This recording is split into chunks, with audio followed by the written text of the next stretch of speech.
that pollen falls down on there, pollinates each one of those silks, and that's how you get each kernel on there. Every kernel has hair hooked to it.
Down. Tip down. Keep going, good. Okay, right, stop. Now drive the tip down, all the way down. There you go. Now we're going to stand it up, so just wait a minute. Hit down on top. Nope, you got to hit straight on top. Right there on top. There you go. Stop. Get down on the tip. Straight down. Don't bend your hammer. You're hitting sideways. You're hitting sideways. I want you to hit it straight up and down. There you go. Good job. All right, keep hitting it. All right, get down on top of it. There you go. He's going to show them what to do with those. Create the loop, and then you try to twist it, and then you want to try to get it undo like that, and then twist it, and then you want to try to get it undone. You're going to slide the heads into the loops. Grab the heads. The one in the left hand, keep still, flip the other one over. To get it off, just slide it back, flip it back over, and grab the loop since apart.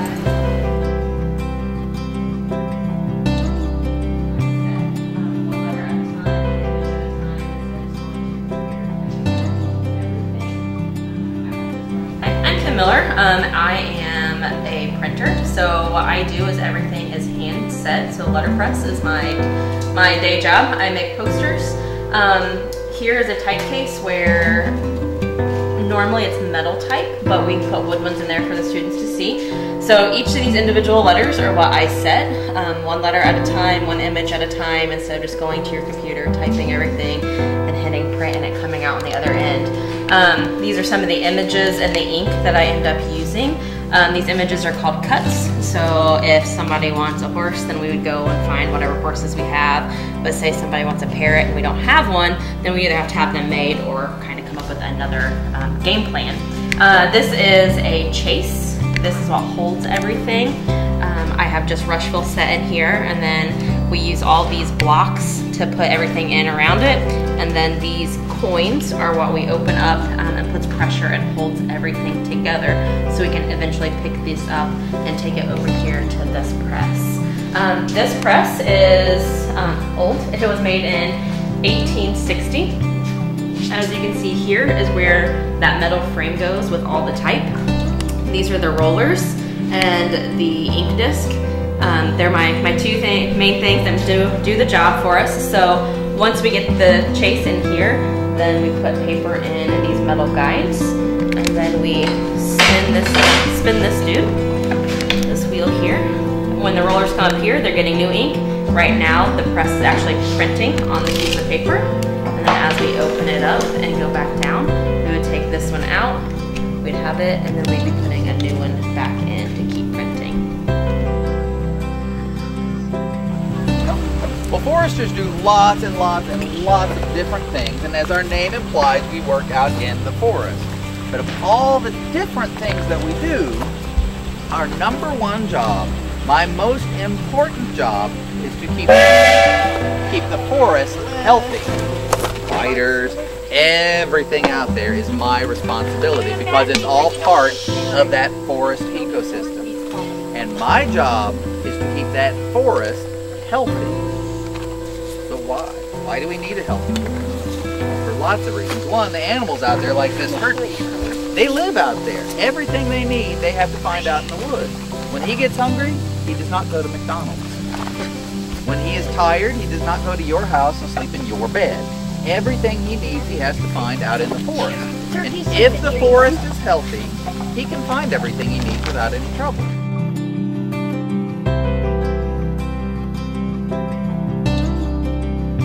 Well, they started practicing agriculture about 2,000 to 2,500 years ago. So it's been over 2,000 years since Native Americans first really started producing agricultural goods, so that they were actually clearing fields and growing domesticated crops.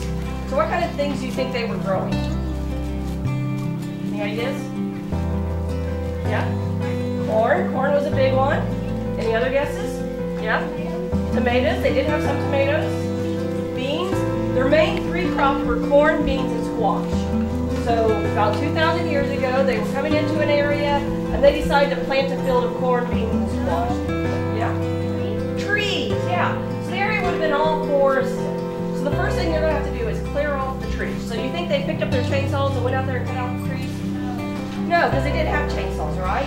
The Native Americans didn't have any stone or metal tools to use. They did have some copper ornaments, but they weren't really tools. So what were they using then to cut down the trees?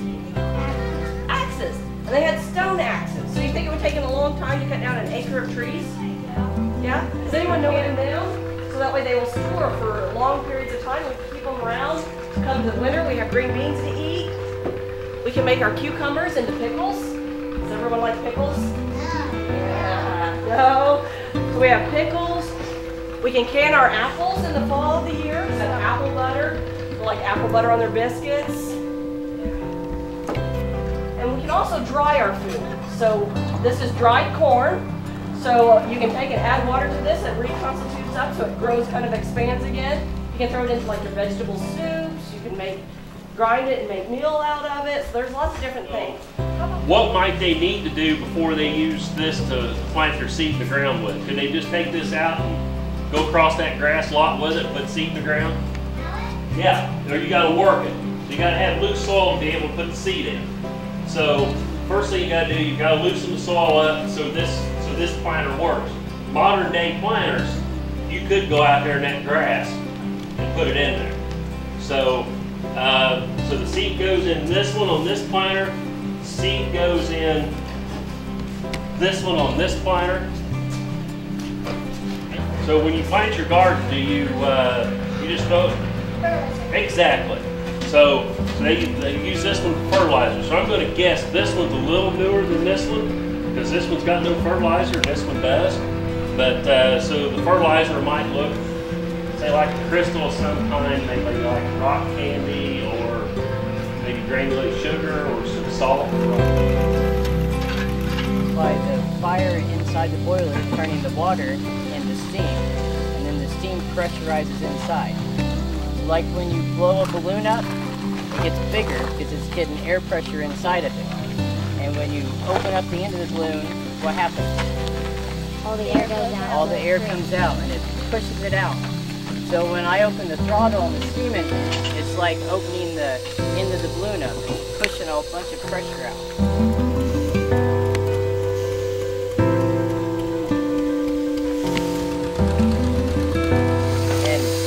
As you walk around this, remember, anything black is going to be really hot, so don't touch it.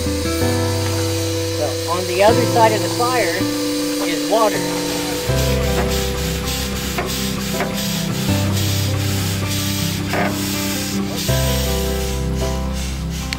can see the fire on the other side. So all the heat and gases from the fire is going to come through those tubes, and then there's water on the other side of those tubes.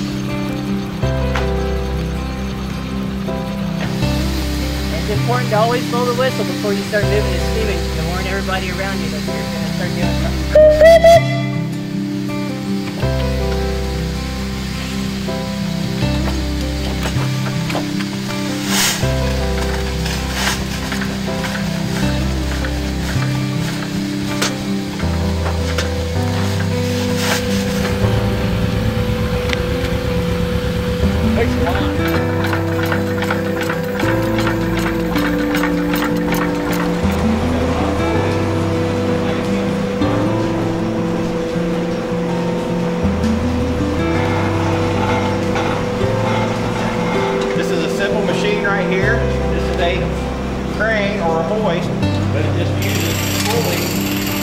steering to make the chain go up and down.